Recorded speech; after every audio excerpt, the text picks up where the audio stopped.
அடுத்து ஹேபிட் அப்படிங்கிறது இந்த பூண்டை பயன்படுத்தி தான் இருக்குதுங்க. ஓவரா 1 மணி நேரத்துக்கு மேல போனா நடைபயிற்சியோட நன்மை அப்படியே குறைஞ்சிடும். ஏன்னா 1 மணி நேரத்துக்கு மேல காலையில எந்திரிச்ச உடனேங்க இந்த மாதிரி ஒரு சூரிய வெளிச்சம் நம்ம மேல அபரிதமா படுற மாதிரி, நம்ம முகம் நம்ம கைகள் எல்லாத்துலயும் படுற மாதிரி ஒரு 10ல இருந்து 15 நிமிஷம் நின்னோம் அப்படின்னு வைங்களேன், அதுவே நம்ம உடல் எதிர்ப்பு சக்தி அதிகரிக்க தேவையான வைட்டமின் டி நம்ம உடம்புல அதிகரிக்கிறதுக்கு உதவுது. ஆனா காலையில எந்திரிச்சோன்னு செய்ய வேண்டிய 6வது ஸ்டெப்பு இதுங்க. இந்த மாதிரி நிக்கிறது. அதுக்கு முன்னாடி 5 ஸ்டெப் இருக்கு. இந்த வெயில நின்ன பின்னாடி செய்ய வேண்டியது 4 ஸ்டெப் இருக்கு. அது என்னன்னு ஒன்னா பார்ப்போம் வாங்க.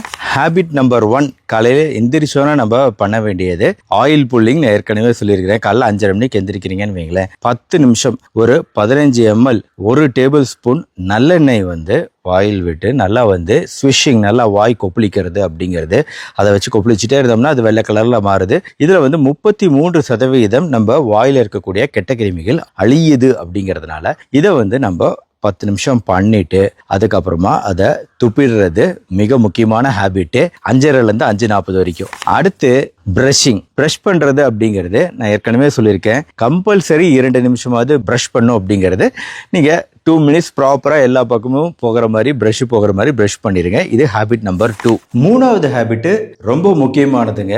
நம்ம வெறும் வயித்துல தண்ணீர் குடிக்கணும். ஓரளவு வெதுவெதுப்பான தண்ணீர் ஒரு 1/2 லிட்டராவது குடிக்கணும் அப்படின்னு நம்ம சொல்லியிருக்கோம். ஆனா அதுக்கு பின்னாடி இருக்கக்கூடிய அறிவியல் காரணம் என்ன தெரியுங்களா? நம்ம உடம்புல ரத்தம் நல்லா சர்க்குலேட் ஆகணும். அந்த ரத்தம் நம்ம உடம்புல சுத்துறதுக்கு ஹார்ட் பம்ப் பண்ணுது. ஆனா நம்ம உடம்புல இன்னொரு சிஸ்டம் இருக்குங்க. அது லிம்பாட்டிக் சிஸ்டம் அப்படின்னு சொல்லக்கூடிய விஷயம். இந்த லிம்ப் அப்படிங்கிற நிணநீர் நிறைய எதிர்ப்பு சக்தி செல்களை கொண்டது. இந்த லிம்ப் சிஸ்டம் உடம்பு பூரா சுத்தணும்னா அதுக்கு ஹார்ட் ஹெல்ப் பண்ணாது. அந்த திரவத்தை உடம்பு முழுக்க தள்ள வைக்கிறதுக்கு 2 விஷயம் தான் உதவும். ஒன்று நம்ம காஃப் சொல்லக்கூடிய தசைகள், நம்ம கால் தசைகள் வச்சு நம்ம காஃப் ரைசஸ் பண்ணும்போது தசைகள் ஆக்டிவேட் ஆகுது. இதனால லிம்ஃப்லாம் பம்ப் ஆகுது. நம்ம தசைகள் பம்பிங், நம்ம தசைகள் இருக்கிறதுனால தான் நம்ம நிணநீரே உடம்பு முழுக்க சுத்துது. கூட அதுக்கு ஹெல்ப் பண்ணும் விதமாக கொஞ்சம் தண்ணீரும் குடிச்சோம் அப்படின்னா இந்த நிணநீர் உடம்பு முழுக்க சுத்துது. எதிர்ப்பு சக்தி அணுக்களை கொண்ட நிணநீர் சரியா வேலை செய்யறதுக்கு, செயல்படுறதுக்கு காலையில நம்ம குடிக்கிற அந்த 1/2 லிட்டர் தண்ணீர் மிக மிக உதவிகரமா இருக்கு. மேலும் இரவு நேரத்தில் 6 to 8 மணி நேரம் நம்ம தொடர்ந்து தூங்குறோம், அதுக்கப்புறம் எந்திரிக்கிறோம் அப்படிங்கும்போது இயற்கையாகவே டீஹைட்ரேஷன் அப்படிங்கிற நிலையில நம்ம உடல் இருக்கும், நீர் சத்து குறைஞ்ச மாதிரி இருக்கும். இந்த 2 காரணங்களுக்காக தான் நம்ம காலையில தண்ணீர் குடிக்கிறவங்க. 3வது ஹேபிட்டா ஹேபிட் 1, ஹேபிட் 2, ஹேபிட் 3 முடிஞ்சாச்சு. அடுத்து ஹேபிட் 4, 4வது நீங்க எதிர்பார்க்காத விஷயங்க. நம்ம உடல் நலம் மாதிரியே மனநலம் அப்படிங்கிறதும் மிகுந்த முக்கியத்துவம் தர வேண்டிய ஒரு விஷயம். நம்ம என்ன மறந்துடுறோம் அப்படின்னா மனநலத்துக்கு காலையில முக்கியத்துவம் தரத. அதை என்ன பண்ணலாம் அப்படின்னா காலையில ஒரு டைரி எடுத்துக்கோங்க. எப்பவுமே அந்த டைரியில டெய்லி 3 பாயிண்ட் நீங்க நோட் பண்ணணும். டெய்லி 3 விஷயத்துக்கு நீங்க நன்றி சொல்லணும்.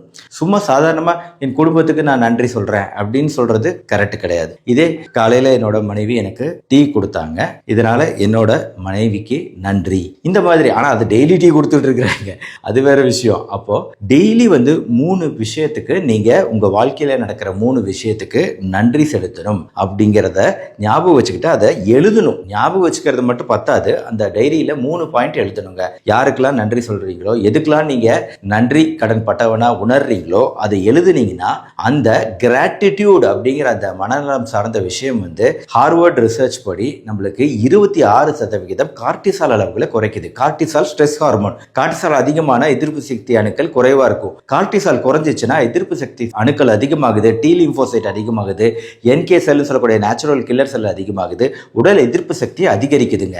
ஆக உடலோட எதிர்ப்பு சக்தி அதிகரிக்கிறதுக்கு, மனநலத்துக்கும் புத்துணர்ச்சி தரத்துக்கு இந்த டெய்லி ஹேபிட்டான 3 விஷயங்கள் எழுதுறத ஃபாலோ பண்ண. இது ஹேபிட் 4. அடுத்து ஹேபிட் 5, டாக்டர் ஆண்ட்ரூ வில் அப்படிங்கிறவர் சொன்ன இந்த டெக்னிக்கை நீங்க டெய்லி ஃபாலோ பண்ணுங்க. 5 நிமிஷம் ஃபாலோ பண்ணுங்க போதும், வேற ஒண்ணும் இல்லை. அந்த 4-7-8 அப்படிங்கிற பிரீதிங் டெக்னிக், மூச்சு விடும் டெக்னிக். 4 கவுண்ட்டுக்கு வாய் மூடிக்கிட்டு மூக்கு வழியா மூச்சு இழுங்க. 7 கவுண்ட்டுக்கு ஹோல்டு பண்ணுங்க.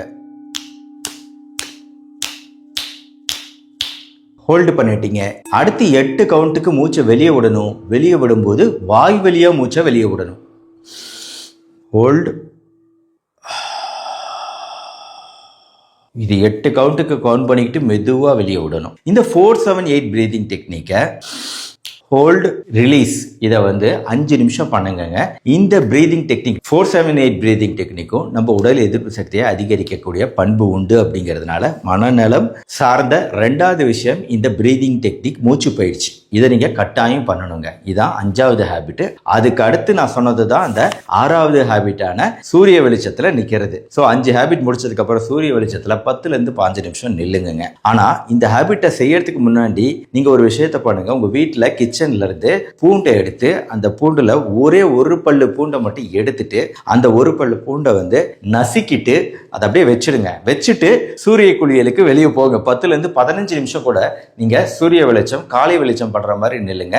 நல்ல ஒரு சூப்பர் புத்துணர்ச்சி உங்களுக்கு உடம்புல கிடைக்கும். அதுக்கான அறிவியல் காரணத்தை நான் ஏற்கனவே சொல்லிட்டேன். சர்க்காடியன் ரிதம், நம்ம உடம்புல வந்து மெலட்டோனின் அப்படிங்கிற ஒரு ஹார்மோன் இருக்கு, கார்டிசால் அப்படிங்கிற ஸ்ட்ரெஸ் ஹார்மோன் இருக்கு. இதையெல்லாம் சமன்படுத்தி சரி பண்ணக்கூடிய விஷயம் அப்படிங்கிறது இந்த மாதிரி காலை வெயில், இதமான வெயில் நம்ம மேல படும்போது நடக்கும். ஹேபிட் 6, 6வது ஹேபிட் அப்படிங்கிறது இதுதாங்க.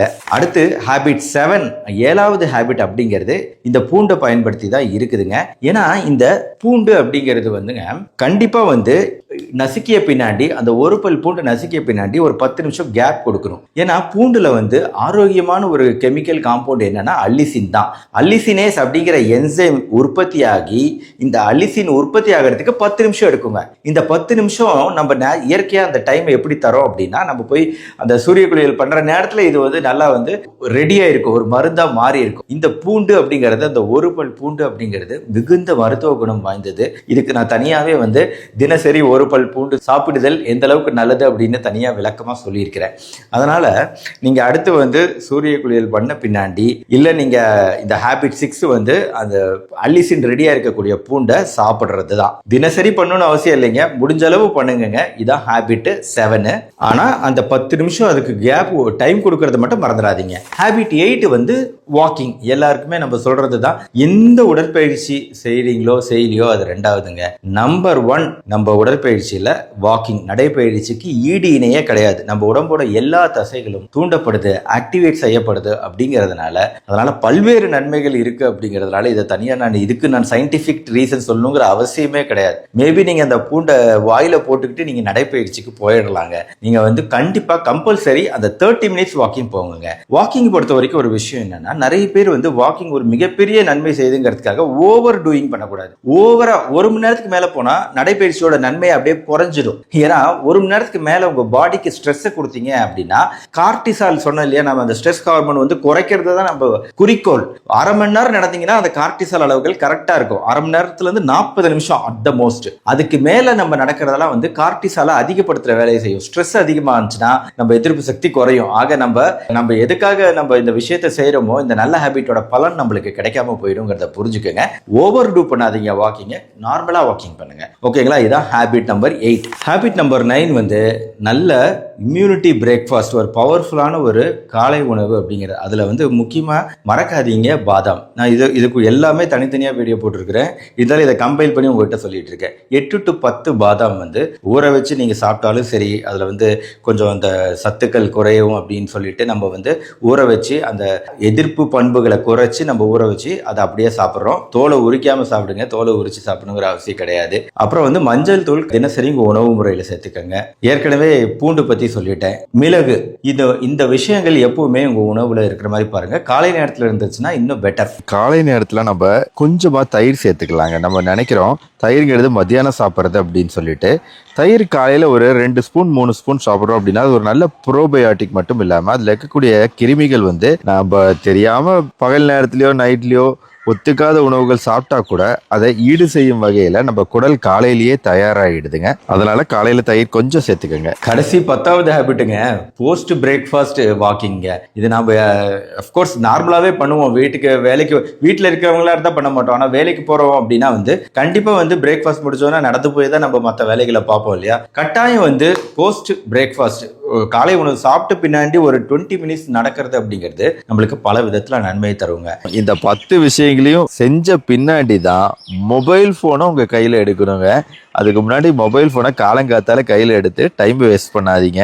மைண்டும் வந்து இதனால வந்து அஃபெக்ட் ஆகும், ஸ்பாயில் ஆகும். இப்போ நீங்க கமெண்ட் செக்ஷன்ல சொல்லுங்க, நீங்க ஆல்ரெடி ஃபாலோ பண்ணிட்டு இருக்கீங்களா, வேற ஏதாவது புதுசா ஃபாலோ பண்றீங்களா, நான் ஏதாவது விட்டுருக்கேனா, இதை நீங்க கண்டிப்பா கமெண்ட் செக்ஷன்ல சொல்லுங்க. இந்த வீடியோ பிடிச்சிருச்சுன்னா லைக் பண்ணுங்க, கண்டிப்பா உங்க ஃப்ரெண்ட்ஸ் ரிலேட்டிவ்ஸ்க்கு ஷேர் பண்ணுங்க. நம்ம சேனல் டாக்டர் கார்த்திகேயன் இது வரைக்கும் சப்ஸ்கிரைப் பண்ணலாம், சப்ஸ்கிரைப் பண்ணி ஃபாலோ பண்ணுங்க. மறுபடியும் நாளைக்கு பார்ப்போம். நன்றி, வணக்கம்.